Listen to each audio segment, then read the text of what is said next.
Hey y'all, it's Anime K-Man. Today I'm going to be reading the first episode of Promised Neverland, and I gotta say, this episode was fire because for one, it did a great job of giving us characterization towards a relatively good amount of the cast because we got to at least find out the names. At least the names of the three MCs kind of stuck out because you have our MC Emma, who's happy-going, who cares about everyone in the orphanage, sees them all as some kind of family. So I already like that main character, energetic, and she's a quick learner. And at the same time, I like how this episode also kind of gives her a goal at the start, which is to pretty much just stay in the orphanage. But then when the twist near the end is revealed, then she's all like, then everything fucking changes and now they have to leave the orphanage because they're in danger if they stay there. I kind of like that because it only makes it feel much more tragic when reality just smacks Emma in the face. So it did a good job of characterizing her. It did a good job of characterizing this boy with white hair named Norman, where he's kind of book smart and he wants to travel around the world to find out more about it. So that's pretty cool.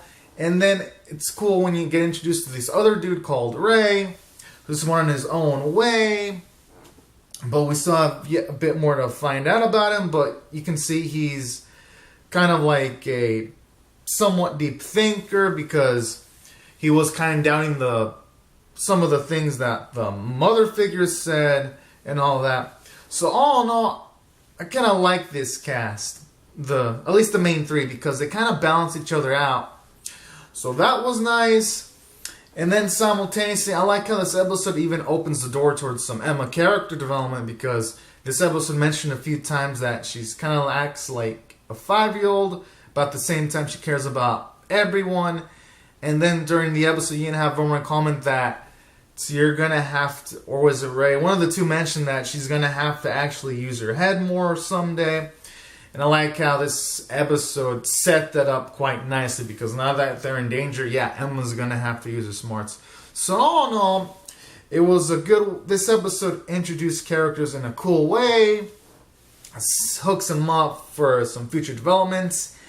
And then aside from that, I also like how this episode also had a few side characters seemingly interesting too.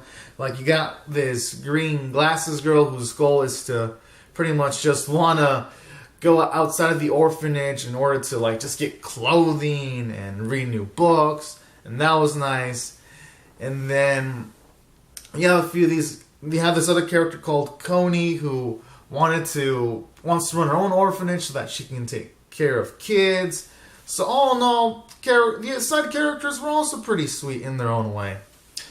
So from a character standpoint, this episode does well. From a story standpoint, so far, this anime does really fucking well. Because it reels you in, making it seem like everything's comfortable with like snippets of doubt that everything's all peachy fine, because sometimes it introduces ominous music.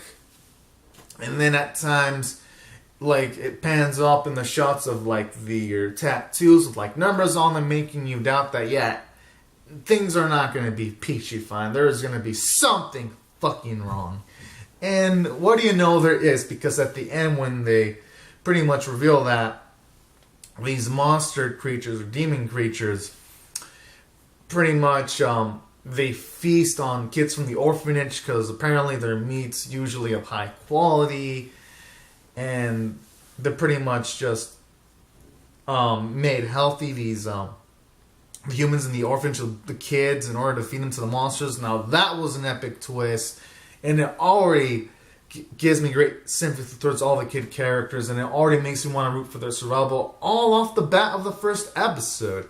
Because normally in animes, it takes you a while to like want to make at least me as an audience viewer actually care and root for them. But this episode did it just instantly for a multiple cast of characters.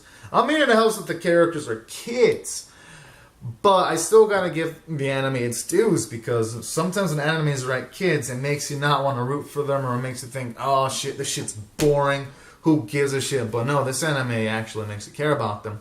So from a story standpoint, it did fucking good. And it even introduces some questions as to like, what's beyond the world? Who's buying the meat to eat the kids? Could it be monsters or demons? Could it be humans that are super rich and they just want to cannibalize on the little meat of children? Like seriously, who knows? And that's what's going to make this anime even more fun to watch. Just all these questions. And then aside from that, having the hook and a cool story, this anime, not only does it have the cake, which for me, the cake is always characters and story. It has the frosting, which is the art and animation because it looks fucking good. And even like in the scenes where like they're playing simple tags, in the background you have like this simple clock ticking slowly. Because you had this scene where Norman was looking for Emma in this tag game. And that was a well done scene because if it didn't have that thing in the background, it might have felt a bit monotone. But with like the little clock ticking, it makes it feel much more weighty for like a simple tag scene. And I like that. And all the right reasons. So from a directing standpoint, it was good. You had good music. Everything popped. The opening was catchy and fire. The ending theme was pretty good. Like the song was pretty nice. I could probably listen to the opening and ending songs multiple times. And yeah, this episode had all the elements of what I would want to see from a first episode. And I recommend anyone that's an anime fan, or not even an anime fan, just anyone that wants to see something engaging, to watch this first episode. And I'm going to give this episode my rating of a 10 out of 10. Checks marks everything I want to see from a first episode.